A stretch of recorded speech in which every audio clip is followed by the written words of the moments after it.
Live from New Delhi, you're watching DD India Live, India's voice to the world. I'm Mark Lin. Namaskar. Coming up in the next 30 minutes.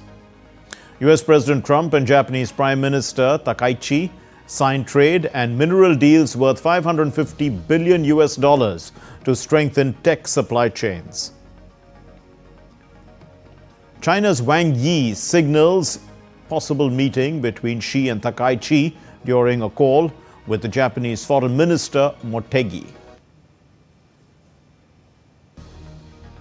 President Droupadi Murmu champions global solar unity in a historic International Solar Alliance address at the Bharat Mandapam.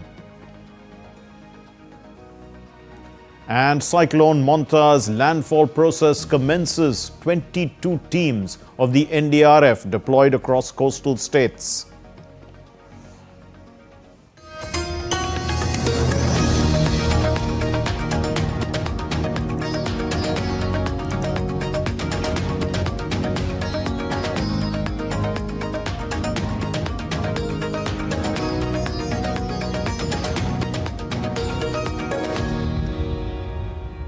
US President Donald Trump and the Japanese Prime Minister Takaichi today signed two major agreements on trade and critical minerals in Tokyo. Under the first deal, a 15% tariff will be applied to Japanese exports in exchange for $550 billion in Japanese investments into the United States. The second agreement established a framework to secure the supply of critical and rare earth minerals through strengthened cooperation in mining and processing. The initiative aims to boost supply chain resilience for materials vital to the production of electronics and advanced technologies.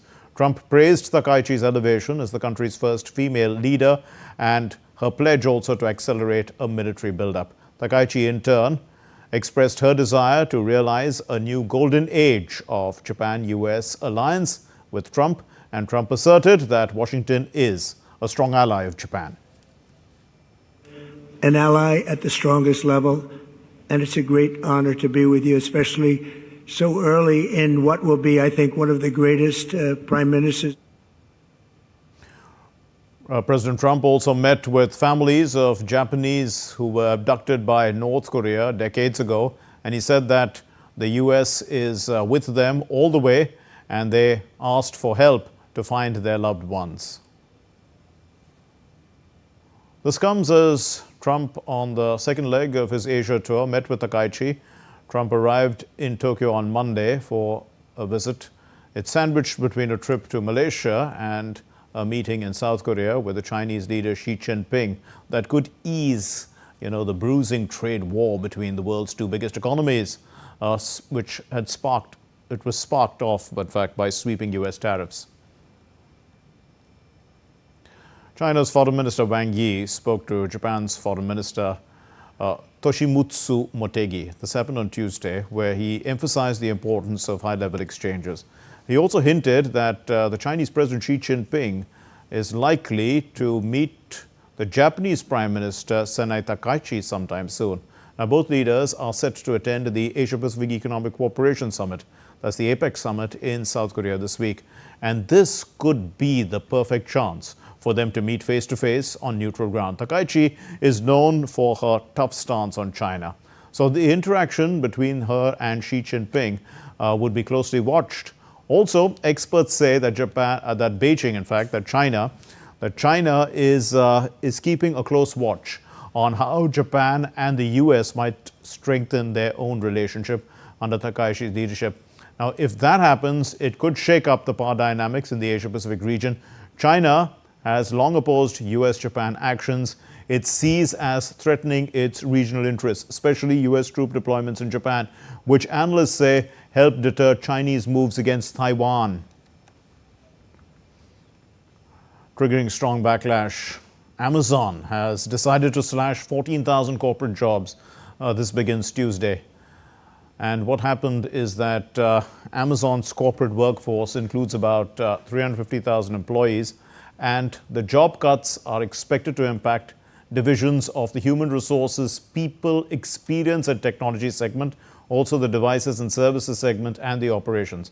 Now, what happens is that the cuts, they come because the broader push by the CEO, Andy Jassy, to streamline operations, to remove bureaucracy, and also to make greater use of artificial intelligence and automation. And it's termed as one of the biggest layoffs after the 2022 layoff, when the retail giant had cut some 27,000 jobs then. So it has stirred significant unease in the corporate world as well, because when one starts, the others follow. Israel said on Tuesday that a set of partial hostage remains returned by Hamas on Monday under a ceasefire deal. Prime Minister Benjamin Netanyahu's office said that after completing the identification process, it was found that these remains belonging to the fallen hostage Ofir Sarfati, who had been returned from the Gaza Strip. This is in the military operation about 2 years ago. These were returned. Netanyahu's office said that this constitutes a clear violation of the agreement by Hamas, and that Netanyahu would meet the heads of the defense establishment, during which Israel's steps in response to the violations will be discussed. The Israeli Prime Minister Benjamin Netanyahu arrived in court on Tuesday. He is testifying in his ongoing corruption trial. Although there is no ruling, Netanyahu was indicted in 2019 in 3 cases. One of these includes receiving about 700,000 shekels in gifts from businessmen. Netanyahu's long-running trial that began in 2020 and has been interrupted frequently during 2 years of the war, as well as the Middle East upheaval that's taken place. And the Prime Minister has pleaded not guilty, and he's denied any wrongdoing. In Kenya, a small plane operated by Mombasa Air Safari crashed on Tuesday morning, killing all 11 people on board, including foreign passengers. The aircraft was en route to Kichwa, Tembo, from the tourist hotspot of Diani when it came down at around 5:30 a.m. local time. Mombasa Air Safari chairman confirmed the accident and said that there were 10 passengers, including 8 Hungarians, 2 Germans on board. The Kenyan Civil Aviation Authority, they've said that the government agencies were already on site to establish the cause of the accident. The Belarusian President, Alexander Lukashenko, he has slammed Lithuania's border closure as a crazy scam, accusing it of waging a hybrid war. He added that the deployment of Russia's Oreshnik missiles in Belarus is purely defensive, and he criticized the EU's plan to use Russia's frozen assets. The UNESCO World Heritage Site Shirakawa-go in Japan held its annual fire drill to safeguard its iconic thatched roof houses. Residents of the Ogimachi district launched water cannons in a coordinated exercise to prepare for fire risks during the dry season. At the closing ceremony of the 47th ASEAN Summit in Kuala Lumpur, the Malaysian Prime Minister Anwar Ibrahim symbolically handed over the ASEAN chairmanship to the Philippines President Ferdinand Marcos Jr. The Philippines will formally assume leadership of the regional bloc from next year. The veteran British actress Prunella Scales, best known for playing Sybil Fawlty in the classic sitcom Fawlty Towers, has died at the age of 93. Scales passed away peacefully at her home in London, according to her family. Hurricane Melissa is barreling towards Jamaica as a catastrophic Category 5 storm, threatening to become the worst hurricane to hit the island this century. It's packaging wind gusts which are exceeding 300 kilometers per hour. Melissa is set to unleash widespread devastation. The World Meteorological Organization, the WMO, warned on Tuesday of catastrophic conditions in Jamaica as Hurricane Melissa makes landfall, bringing wind gusts which exceed 300 kilometers per hour. That's 186.41 miles per hour. Flash floods are also included, landslides too, marking the worst storm to hit this island in a century. In addition to the rain and to the destructive wind, you will have storm surge that is expected as well on the southern coast of Jamaica, with 3 to 4 meters high, in addition to destructive waves. So it's a catastrophic situation that is expected to be in Jamaica. The National Hurricane Center in Miami is saying that within the eye wall, the total structural failure is likely. I have never seen this sentence before. So it's a massive impact that is expected to be in Jamaica. Regarding rainfall, it's a lot of rainfall. It's until thrice the amount of rainy months in Jamaica. It's up to 700 millimeters that is expected during the events. What does it mean? It means that there will be catastrophic flash floodings and numerous landslides. These prices of information. Authorities have ordered mandatory evacuations as the hurricane nears landfall. The island is bracing for storm surges up to 4 meters high, along with flash floods and landslides. Rainfall is forecast to exceed 70 centimeters, nearly double Jamaica's total for an average rainy season. And authorities in India remain on high alert as the latest observations indicate that the landfall process of the Cyclone Montha has commenced over Andhra Pradesh coast. Now, the landfall process is expected to continue for the next 3 to 4 hours. The severe storm is anticipated to bring heavy rains, strong winds and high tides impacting parts of Andhra Pradesh, Odisha and northern Tamil Nadu.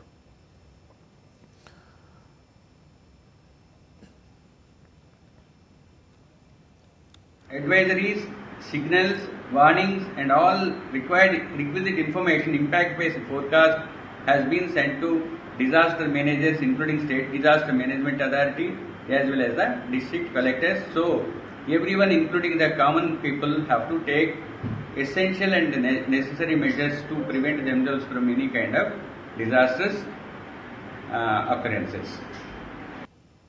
Authorities have issued alerts and are ensuring extensive preparedness to ensure public safety. The Deputy Director of the Visakhapatnam Cyclone Warning Center, as we heard him there, SVVJ Kumar, he said that all the requisite information has been shared with the authorities to minimize cases of mishappening. The National Disaster Response Force has also been actively monitoring the situation, and a total of 26 NDRF teams have been deployed in active operations. 19 teams were kept in reserve also across the states expected to bear the maximum brunt. So total our 26 teams are presently deployed in active ops, and we are having around 19 teams in reserve. And out of those 26, maximum 12 teams are in Andhra Pradesh, because that is the area where it is likely to impact more. Then 6 teams, they are in Odisha, and some part of the north, Tamil Nadu, is also likely to be affected. So there are 3 teams deployed there. And recently, yesterday, we have deployed some teams in Telangana also and Chhattisgarh also. Nepal is engulfed in generally cloudy weather due to the westerly winds as well as the low pressure system on Tuesday. Temperature dipped in Kathmandu Valley with light rain on Tuesday in the afternoon. Now, what happened is that the Met Office has also stated that some places in the high hills and the mountain regions of Bagmati, Gandaki and Karnali, these provinces are likely to see heavy rainfall, in fact heavy snowfall and rain tonight. So the Terai region also received light rainfall. Manang and Mastang, the 2 Trans-Himalayan districts in Gandaki province, they have experienced heavy rain in the last 24 hours. Still to come here on DD India Live. India's smartphone exports soared to 1.8 billion in September 2025. The Minister, Vaishnav, he's lauded the sector's growth. And Shreyas Iyer is stable after a spleen injury, but he's moved out of the ICU in Sydney, and this is what Surya Kumar Yadav has confirmed.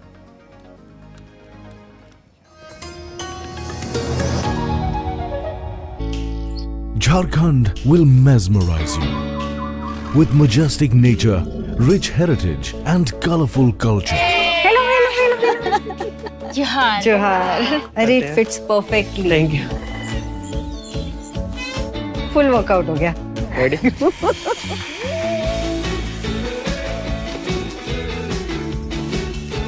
Postcards from Jharkhand on National Geographic.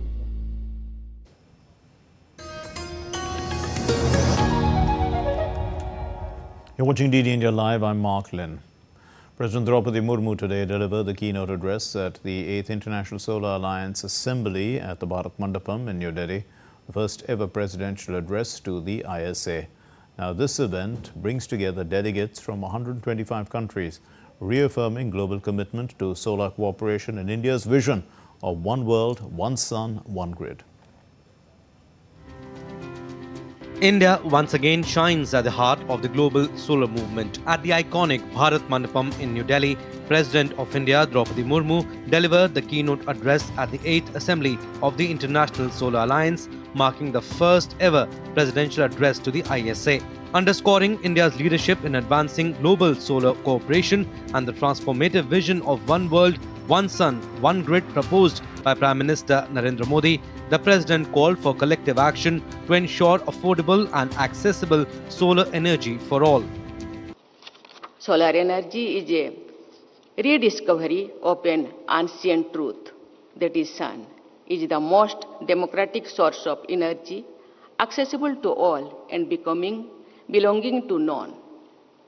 The Solar for All initiative of the Government of India is based on this concept. Solar energy should not remain confined to the rooftop of the privileged. It should illuminate the homes of the poorest and open new opportunities for every person seeking a livelihood. Union Minister for New and Renewable Energy and ISA Assembly President Prahlad Joshi said the forum reaffirms global solidarity and South-South cooperation, citing initiatives like $200 million Africa Solar Facility, Sunrise for Solar Waste Recycling and the SIDS platform for island nations. India is the voice of the global South, and through ISA we are turning that voice into action, helping the nations harness the solar power and share technology. India's renewable tariffs, be it solar, solar plus battery, and green ammonia, are among the lowest globally. This reflects our ability to combine the scale with the speed and skill to make clean energy affordable. ISA Director General Ashish Khanna highlighted that the world added its last 1,000 gigawatts of solar capacity in just 2 years, a clear sign of a fast unfolding solar revolution led by the Global South. It took 25 years for the world to reach 1,000 gigawatt of solar, yet in just 2 years, the next 1,000 gigawatt has been reached.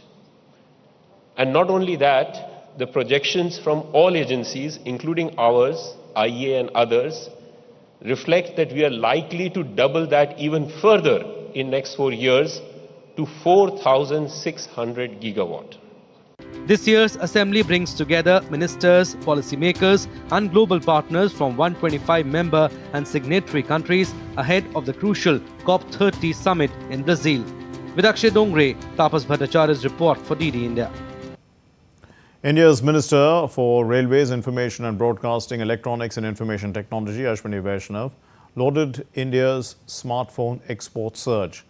Taking to the social media platform X, the minister shared details about the smartphone export surge in the month of September this year. He mentioned that electronic items are the third most exported items in the world, while also generating lots of jobs within the country.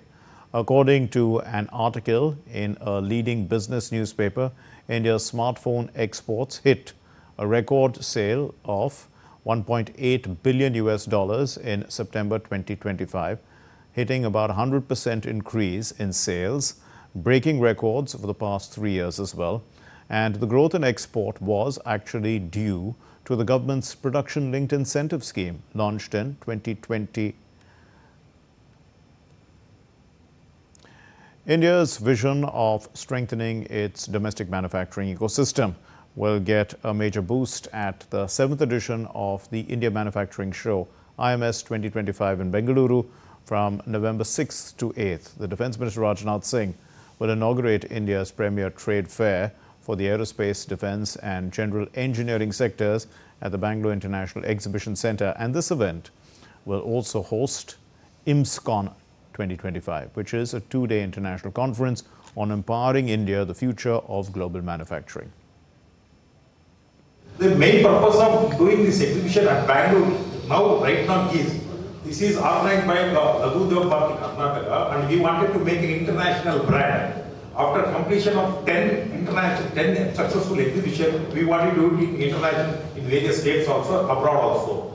Number 3, your next question is, our next exhibition is 2027. These are biannual exhibitions. Once in 2 years, we are going to organize in Bangalore. Some of the companies from Middle East and some of the companies from Japan, they are all coming.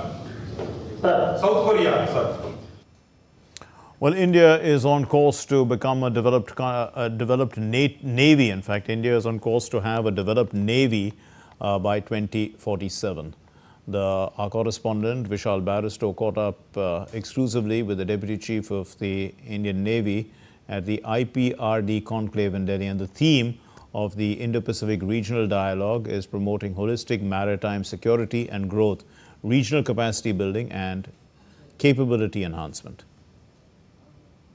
This is the 7th edition of IRPD, and I have with me the Deputy Chief of the Indian Navy. Let's talk to him and find out Admiral Tarun Sopti. Sir, this is the 7th edition and too much focus on Indo-Pacific region. What are the growing challenges and why so much focus on this region? Indo-Pacific is a very large region. Actually, it encompasses the Indian Ocean and the Pacific Ocean. Starts from the east coast of Africa, continues all the way till the west coast of the Americas.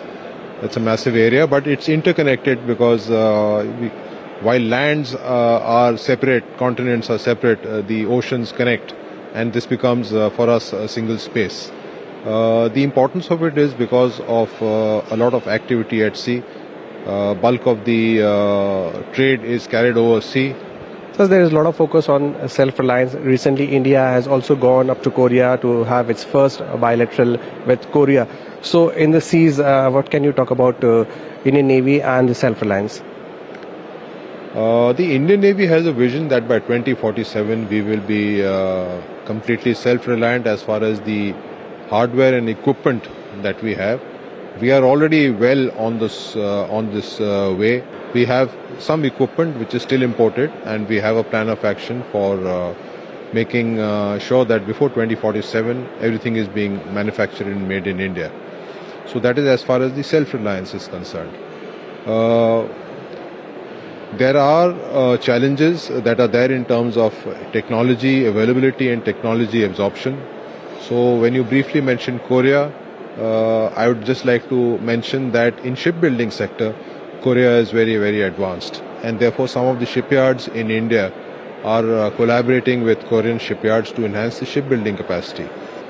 So the Indian Navy, of course, is looking at self-reliance on one hand, but on the other hand, it also cooperates and operates with several other navies in terms of learning best practices and being able to set up a mechanism through which we can have operational coordination, and we do it with many countries. So there you heard the Deputy Chief of Indian Navy is quite optimistic about India's plan for a developed Navy by 2047 and also upholds the vision that India has, that world is a family. With cameraman SP Dubey in Delhi, this is Vishal Barristow for DD India. Well, India's ODI Vice Captain Shreyas Iyer, who suffered a ruptured spleen and ribcage injury during the third ODI against Australia, continues to recover at the Sydney hospital after being moved out of the intensive care unit. India's T20 international skipper Surya Kumar Yadav provided an update on Shreyas Iyer's health and his recovery, revealing that he is in a stable condition and has been responding to messages over the phone. And the development has, in fact, eased widespread concern over the 29-year-old batter's condition, which had briefly turned critical following internal bleeding. Shreyas Iyer has been shifted out of the ICU, but it may take a few more days before he is discharged from the hospital. Iyer had sustained the injury after taking a difficult running catch to dismiss Alex Carey in the third India versus Australia match, ODI match at the SCG. October 31 is celebrated as Ekta Divas, marking the 150th birth anniversary of Sardar Vallabhbhai Patel, also known as the Iron Man of India. To honor and cherish the legacy of Sardar Patel, Prime Minister Narendra Modi urged citizens across the country to actively take part in the Run for Unity event, which symbolizes the enduring spirit of unity and togetherness that continues to inspire the nation. To mark the occasion, the Joint Director of Youth Services and Sports of the Union Territory of Ladakh, Tahir Hussain Zubdavi, flagged off a team on Tuesday which is participating in the Rashtriya Ekta Divas celebrations at Ekta Nagar in Gujarat. पूरे देश से sports outstanding, इसके अलावा बाकी cultural troops वगैरह भी गुजरात की तरफ जा रहा है, तो यूटी लद्दाख की टीम भी उसमें ज़्यादातर हमारे स्पोर्ट्स के आउटस्टैंडिंग पर्सन से ले से 6 है और करगिल से 7 है। तो एक मैसेज है पूरे देश के लिए कि एक यूनिटी और इंटीग्रेशन कितना इम्पोर्टेंट है, कितना उसकी अहमियत है, इत्तेफाक की कितना अफादियत है। तो ये सरदार वल्लभ भाई पटेल का जो पैगाम है, ये मैसेज जो है, ये पूरे देश को पहुंचाने के लिए देश की बाकी हिस्सों की तरह लद्दाख की टीम भी आज यहाँ से रवाना हुआ है। हमारे लद्दाख से लद्दाख यूनिटी को रिप्रेजेंट करने के लिए गुजरात में जा रहे हैं, जहाँ पे नेशनल यूनिटी डे होने को जा रहा है 31 अक्टूबर को, और वहाँ जाके हमें बहुत सारे आउटस्टैंडिंग स्पोर्ट्स पर्सन से मिलने का मौका मिलेगा। That's all we have in this edition of DD India Live. Let's know your thoughts on the news of the day. And for those of you on the go, get the latest news and updates from India and across the world on the DD India mobile app, available on Android and iOS platforms. Scan the QR code and download it now. We'll be back with more news as it breaks here on DD India. I'm Mark Lynn. From all of us here in Delhi, thank you very much for watching DD India Live. Namaskar.